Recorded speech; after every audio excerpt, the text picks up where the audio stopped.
63. And also one of the objectives of this conference is that we also want to enhance cooperation and collaboration between CSOs that are within this room and the AU organs. We have had issues where CSOs may say the AU is not available, but we have managed to bring in different AU organs who are in this room so that we can be able to enhance the collaboration and cooperation between these two SOs, so that if there are any partnerships that can be forged between the different AU organs and the civil society organization, it can also help in driving the Agenda 2063.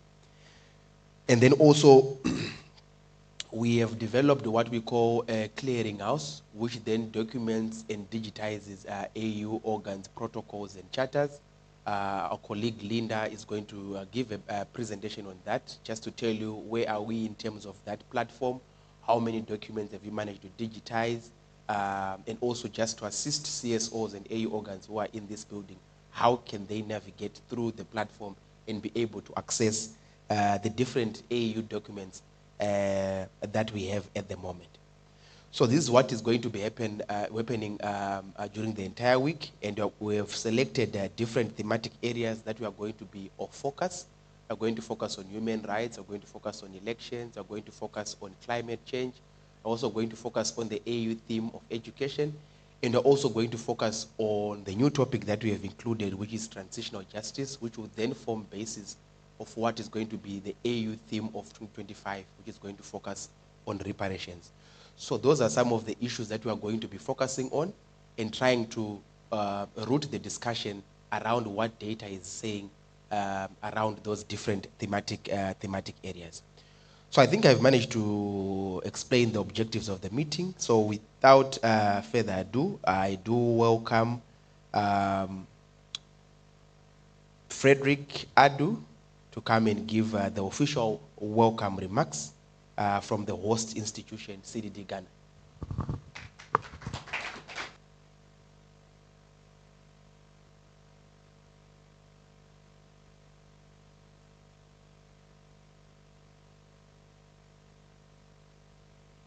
Much. Thank you. After the meeting, I think I would have to have a special tea break with you and teach you the pronunciation of my name. Ladies and gentlemen, all protocols observed, good morning. Your voices are still very low. Good morning. Great. So on behalf of the D4GA consortium, the board, the management, and the staff of CDD-Ghana, it is my great pleasure to welcome you all to this 5-day multi-stakeholder convening on governance, democracy, and human rights in Africa. This gathering is designed to strengthen the capacity of Pan-African CSOs in leveraging data to enhance the advocacy and policy engagement efforts. The aim is to build upon the foundation laid during the 2023 convenings, deepening the collaboration between CSOs and AU organs. Together, we will explore strategies to more effectively advance the core mandates of these organs, facilitating impactful contributions from CSOs in promoting the work of these institutions to African citizens. This convening is the second of 3 planned for 2024.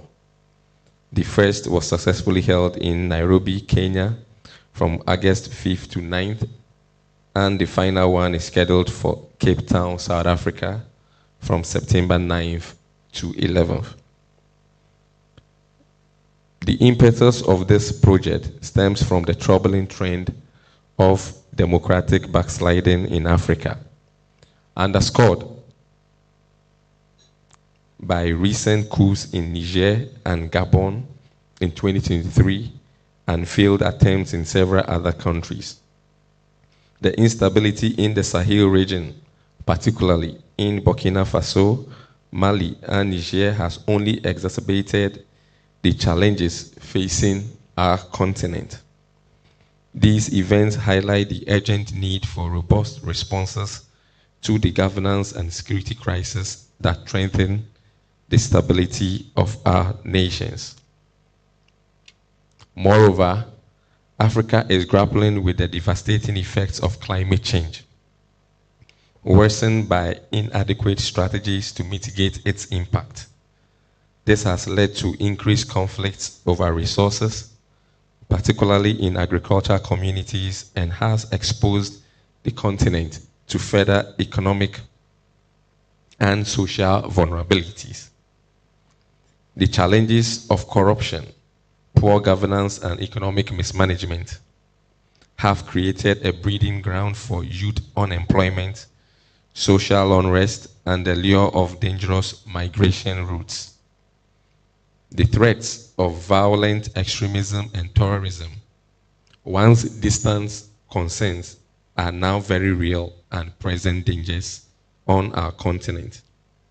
The absence of effective state presence in many communities has left a vacuum that extremist groups are eager to fill, drawing vulnerable youth into their ranks.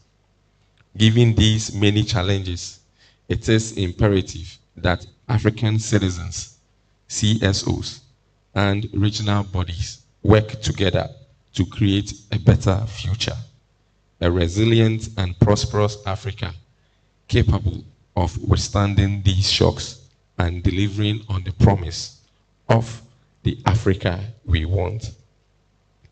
I am confident that this convening will achieve its objectives, fostering stronger partnerships and more effective strategies for advancing governance, democracy, and human rights in Africa. On behalf of the D4GA consortium members, I extend my heartfelt appreciation to all participants for making time to attend this important event.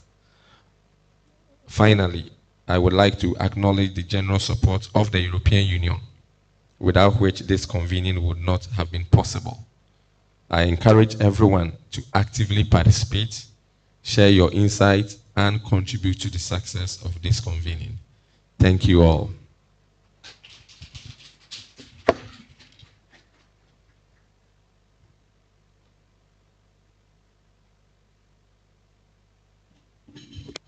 In order to avoid misinterpreting your name, allow me to call you Mr. F at the moment, so that you'll be able to help me pronounce your name. Thank you so much for the opening welcome remarks.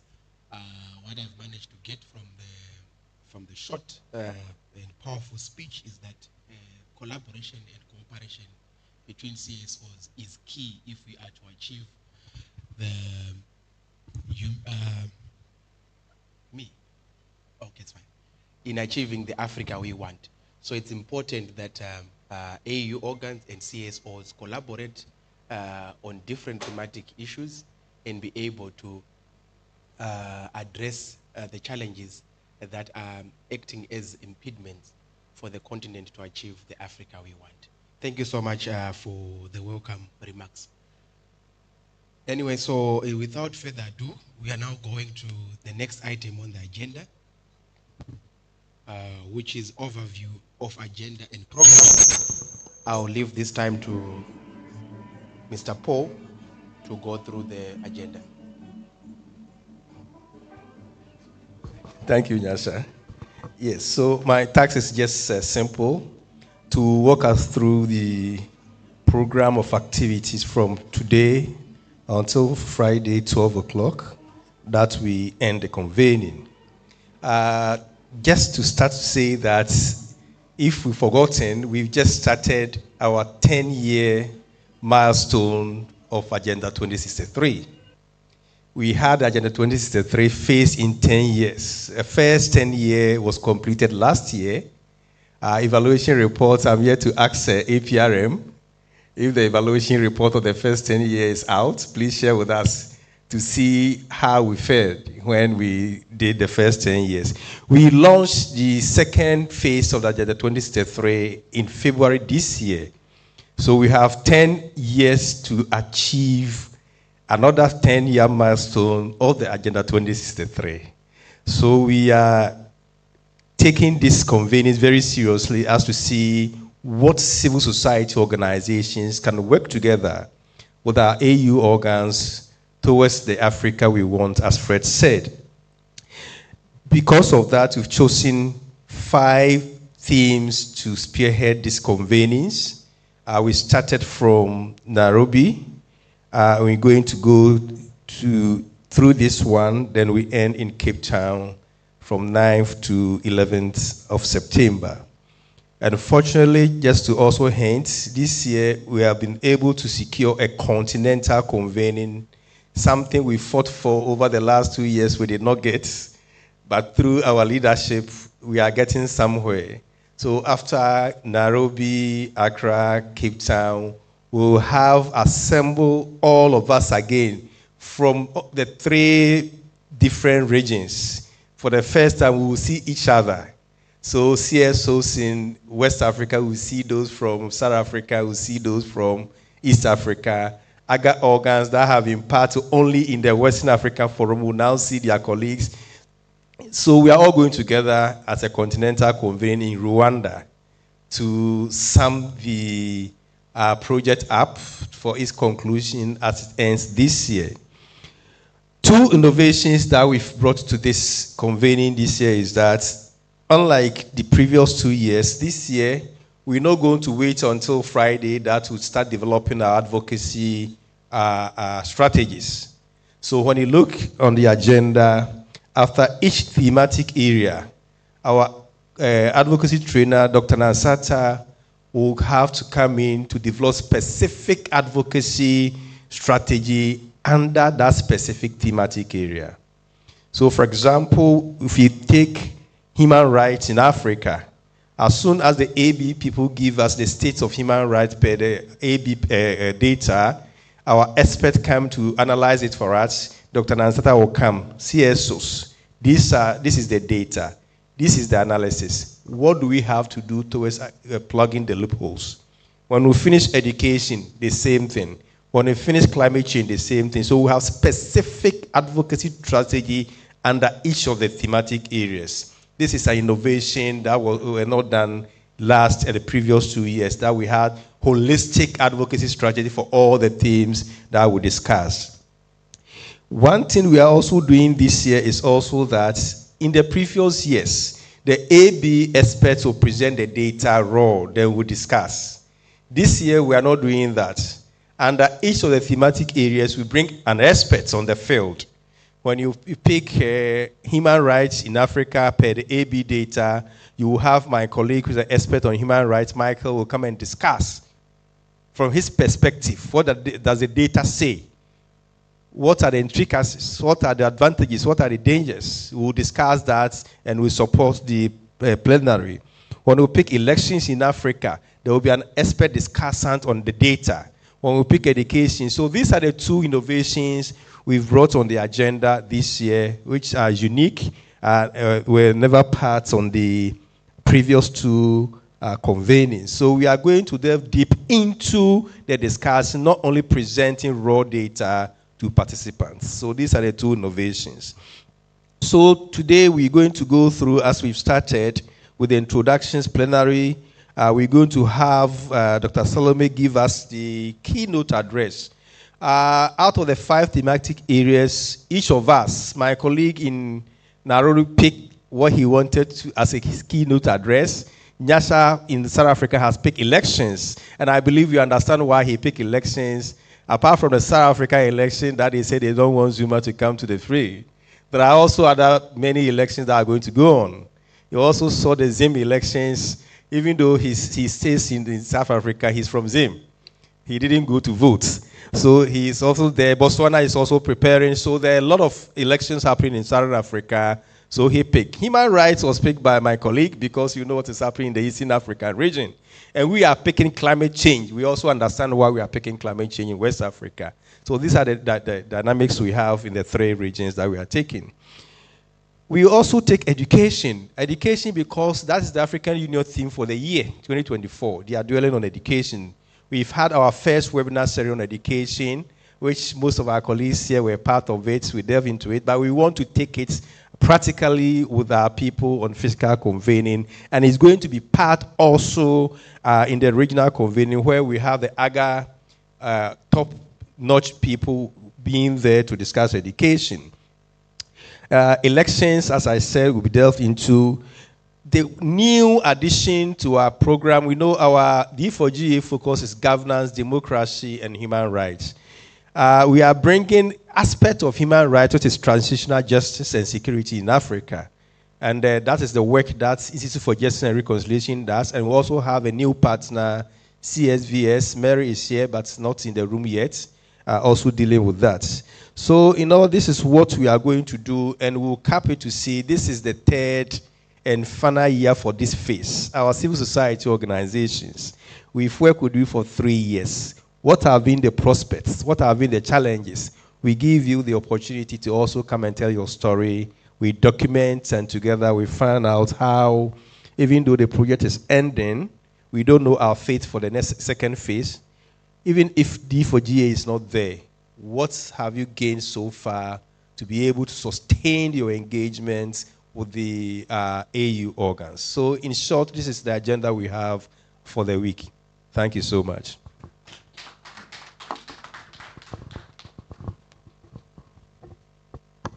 Thank you so much, Paul, for a very long speech.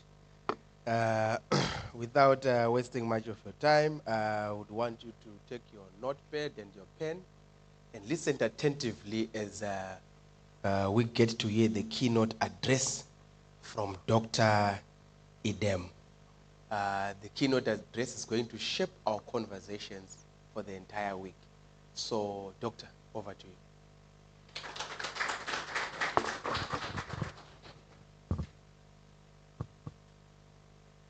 Noticed you avoided my surname. It's Salome. Yes. I'm not good with holding a microphone and speaking at the same time. I have some sheets to flip. So.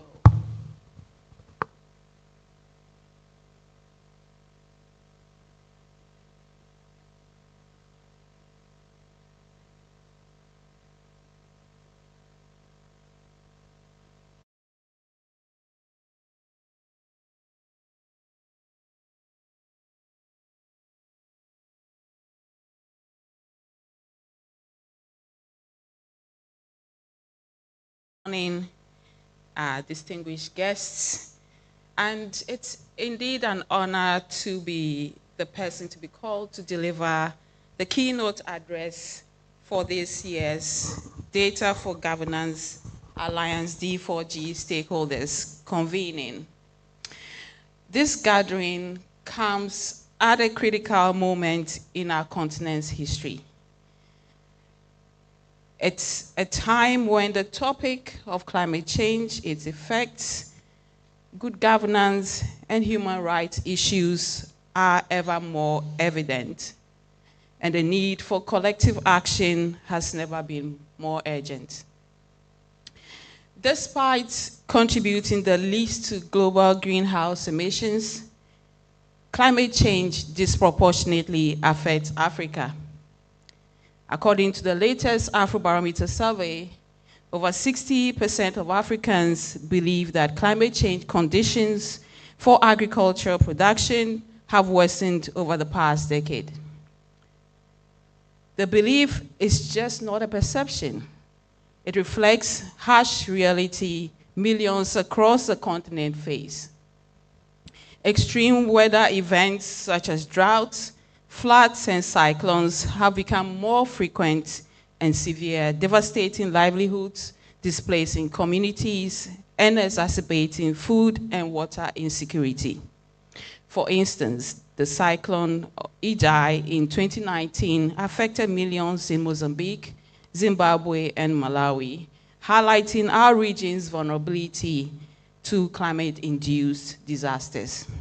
It is therefore not surprising that the recent Afrobarometer survey highlights the growing awareness and concern among Africans about climate change and its ability to threaten a series of rights, including the right to life, food, and health. As more and more people on the continent are aware and conscious of the devastating nature of climate change, the data shows that they are increasingly seeing that it is making their lives worse. This sentiment is particularly strong in countries such as Madagascar, over 9 in 10 people think so. In Lesotho, 8 in 10 people, and in Mauritius, 86% of people, which is 8 in 10 people in Mauritius. Moreover, across the countries surveyed in Africa, a majority of citizens who are aware of climate change believe that their governments should take immediate action, even if it involves economic costs. On average, we see that 5 in 10 Africans, which is 51%, are aware of climate change. And this awareness is as high as 7 in 10, 74%, in countries like Malawi and Mauritius. And of course, Malawi is no shock. It's not surprising. But this awareness is also notably low in some countries, such as Tunisia, where only 2 in 10, 22% of the population is familiar with climate change. Among those aware of climate change, a significant majority believe that it is making their lives worse. In 8 countries, 80% or more of the population supports immediate, decisive climate action. I really wish those numbers were on the screen, but I'm sure during the week you get into detail with these numbers. Climate change has also become a significant driver of migration across Africa. As environmental conditions deteriorate, particularly in regions reliant on agriculture and natural resources, many are forced to leave their homes for better opportunities. Current literature shows that climate-induced migration is on the rise, with communities increasingly unable to sustain their traditional livelihoods. Additionally, the impact of climate change on jobs and livelihoods is profound. Sectors like agriculture, fishing, and tourism, which are heavily reliant and sensitive to climate fluctuations, are experiencing significant job losses. In regions plagued by recurrent droughts, reduced agricultural productivity leads to economic instability and food insecurity, with approximately 70% of respondents across Africa reporting a decline in their income due to these challenges. Now, what I heard on BBC radio the other day was BBC Network Africa, which I tune into most of the time. It says that, and we see that although beyond these immediate effects, global climatic processes like the potential weakening of the Atlantic, it took me some time to rehearse pronouncing this, and I'll take my time with it, right?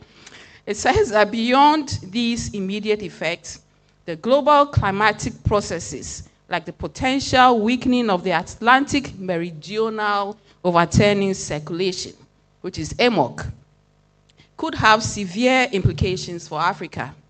The AMOC is a system of current oceans that circulates water within the Atlantic Ocean, bringing warm water north and cold water south. A slowdown in AMOC is expected to disrupt rainfall patterns in the Sahel and increase drought conditions in West Africa. Our colleague, Paul's clone from South Africa, kept saying that he thought that Ghana should be warm at this time of the year, and that it's rather cold for him.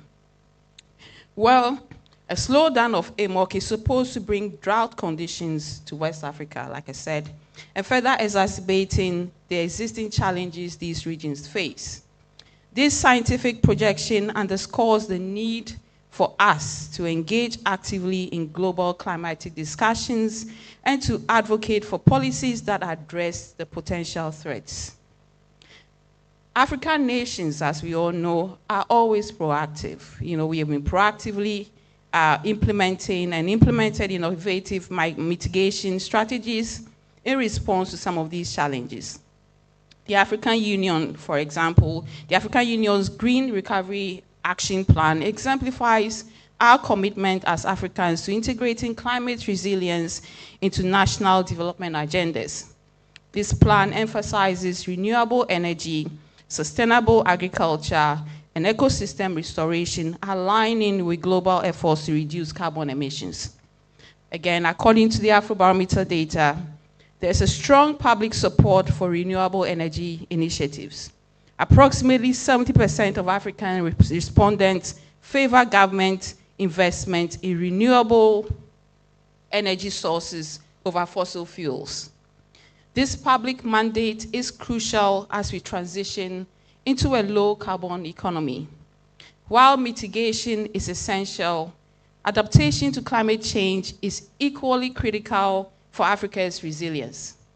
Adaptation strategies must be tailored to local contexts, and that is why I'm particularly happy with what D4GA is doing. Adaptation strategies must be tailored to local contexts, leveraging indigenous knowledge and practices. The African Adaptation Initiative, endorsed by the African Union, emphasizes the importance of integrating climate adaptation into national planning and budgeting processes. Afrobarometer survey again reveals that 75% of Africans believe their governments should prioritize policies that protect communities from the impact of climate change. This includes enhancing early warning systems, improving water management, and investing in climate resilient infrastructure. For example, implementing climate-smart agriculture in Kenya has been reported to increase crop yields and improve food security for smallholder farmers. Climate change is not a matter of science and geography. It affects every aspect of our life.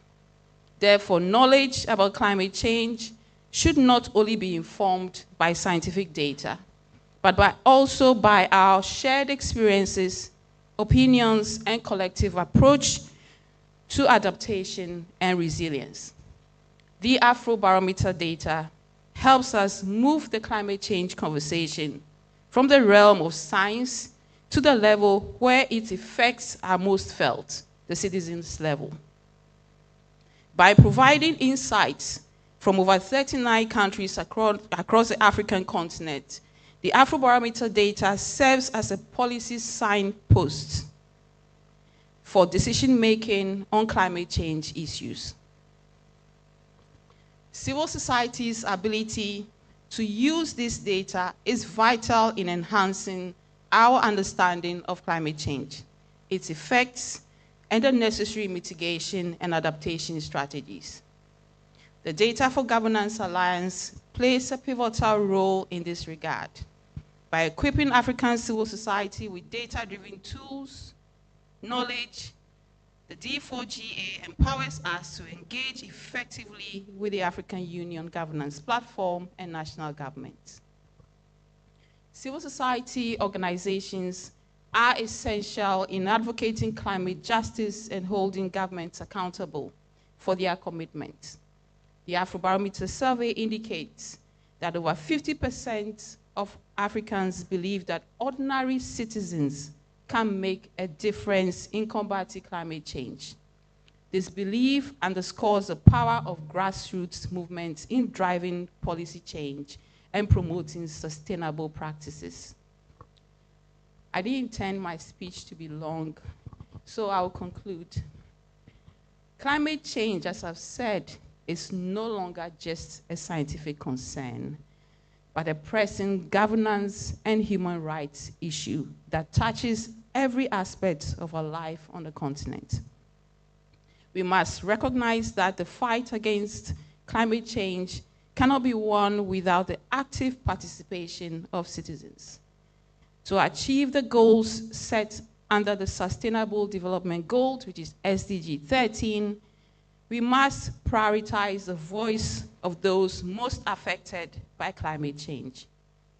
Africa's progress toward climate resilience is a testament to our commitment, but we must acknowledge that much work remains to be done. While African nations have made formal commitments under the Paris Agreement, the path to implementation has been fraught with challenges, including financial constraints and dependence on external funding. This is where civil society organizations and the media play a crucial role. We are the bridge between high-level policy commitments and the grassroots realities on the ground.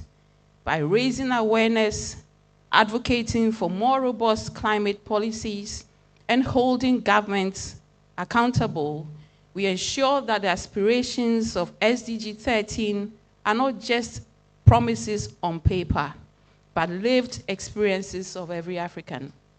As we gather today, and I've heard that you'd have discussions during the week, particularly on climate change, and I'm happy that Ghana chose this subject.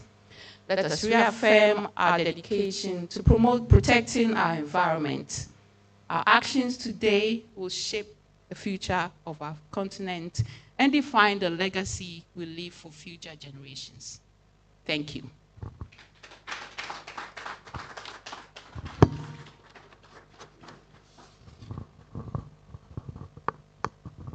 How many minutes? Was it 30 minutes? You actually have got 10 more minutes left.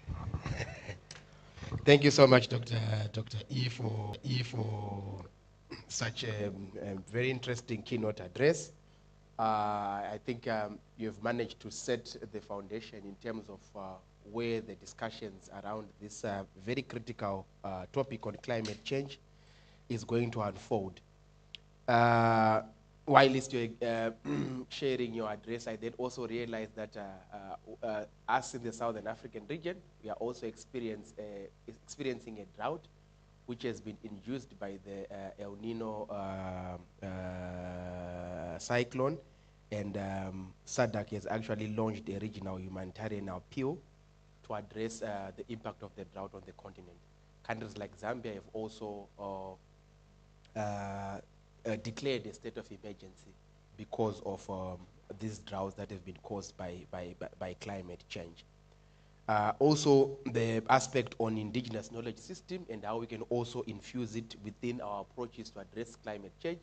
For me, it was quite an interesting aspect which you included, which I think also even as us as CSOs, we should also, while we are trying to bring in the scientific and the data aspect, it's also important to try and see how best we can merge it with some indigenous knowledge system which are also crucial in addressing issues to do with climate change. So I won't say much, so I'll leave this time to a plenary discussion, whether there's anyone who would want to ask questions, to add or to subtract onto what the doctor has said, or to disagree completely. It's your time to raise your hand and then I can give you the mic. Douglas.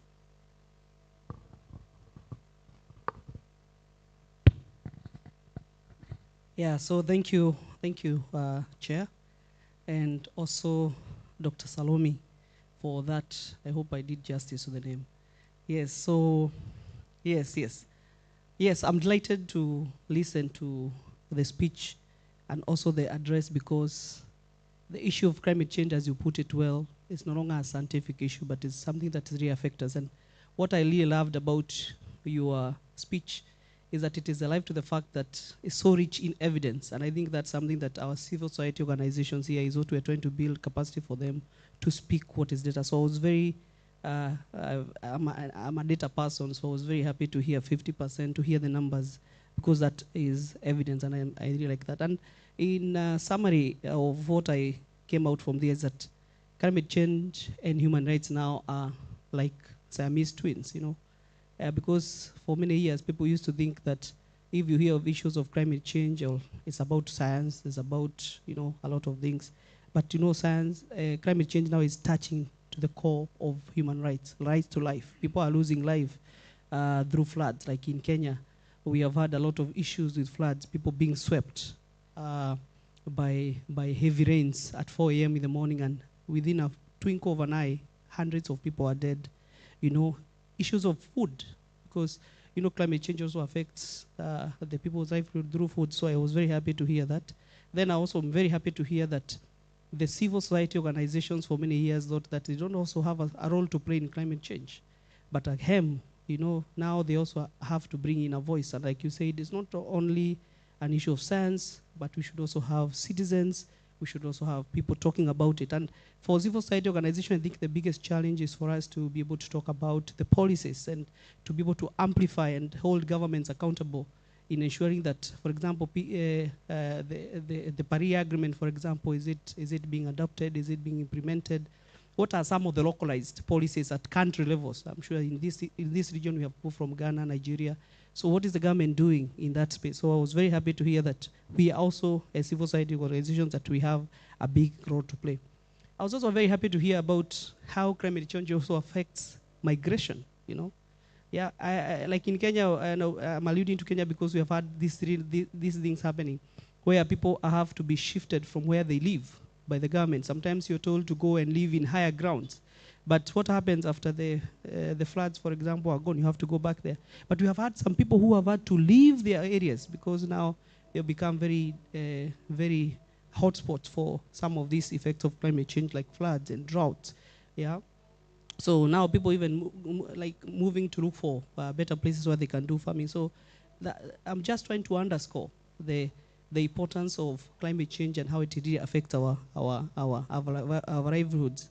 The other thing is that, and I think Nyasha has mentioned it, is we for many years have ignored the people. And I like what Afrobarometer does, because we ask people, what are some of the things, for example, have you observed that, for example, the issues of flood? For many years, we used to have old people being able to predict that short rains will come at this specific time. Now it's no longer unpredictable. In fact, now in English, we say as unpredictable as weather, is it? So I'm happy to hear that now we need to, as civil society organizations, our main thing is to deal with people who are being affected. The indigenous people are going to be very, very, very, very important. And I'm happy that you have also mentioned my country trying to implement a smart agriculture. So, you know, it's always very important when you hear your country in international gatherings like this one. So, civil societies as a bridge, we are happy to hear that. So, I'm so happy to hear that. Thank you.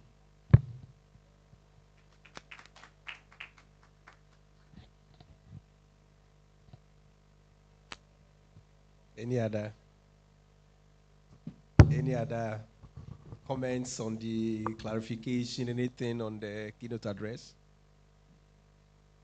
I think Doc did justice to the topic, so people are full.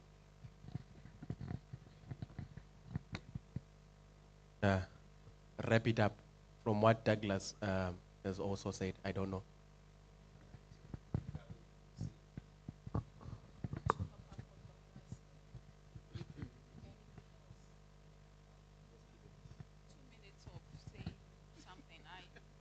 I think what I missed out, of course, I was cognizant of the time given, and I'm not the type to speak for a long time. I'm more demure. I think that's the buzzword now on social media, right? So I think climate change affects, although it's affecting Africa disproportionately, it affects the genders disproportionately as well. It's affecting women in more ways than we can imagine. Women are basic to some of the things that, you know, households, you know, do. They go to the farm, they bear children. So climate change, and the literature is getting to that point as well, that climate change affects the genders disproportionately. And I think that one of the things, areas we should be focusing on in how climate change affects women negatively. And that I missed in my speech. Now, I mean, I want to re-emphasize the fact that, you know, there is data on climate change now. Many years ago, that was not possible at all. And that is why I was emphasizing the fact that Afrobarometer provides us that kind of information for us to do the kind of advocacy that we ought to be doing. Because if questions are not asked of people whose lives are affected affected by climate change, how do we even know they are affected? So I think that for civil society organizations and for all of us who are in the business of advocating things, I think that's something that we really need to take seriously, that we should not at any point forgo data. Data is critical. The science world has done a lot for us in terms of, drawing our attention to that thing I mentioned called AMOC that I'd never heard of before, to data that we are gathering from citizens. And it is important. We can never underrate the power of that kind of information. I hope my 2 minutes is up, and this is enough, or I should continue. All right.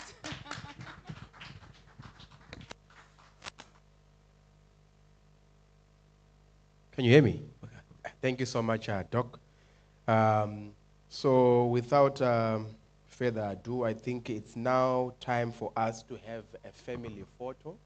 But I think before we do that, we have got individuals who have happened to just sneak in. So we would need them to introduce themselves, who are they, so that they become part of the family. Hello, my name is Raymond Akwa. I work with Joy FM. Thank you. Hello, good morning, everyone. I am Andrew Songa from Kenya. I am with the European Partnership for Democracy and looking forward to the deliberations and having a presentation late in the week. Thank you. Hello, my name is Mavis. I'm with CDD-Ghana. Thank you. I'm Isaac Donko. I'm reporting for modernghana.com. Thank you. I'm Prince with PCFM. Thank you. Hi, I'm Joshua Kojo Manson with Star FM. I'm Eric Tetemate, UTV.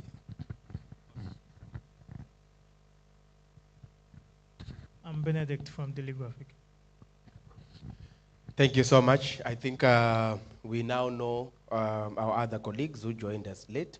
So I don't know, Mr. Photographer, where are we going to have our family photo?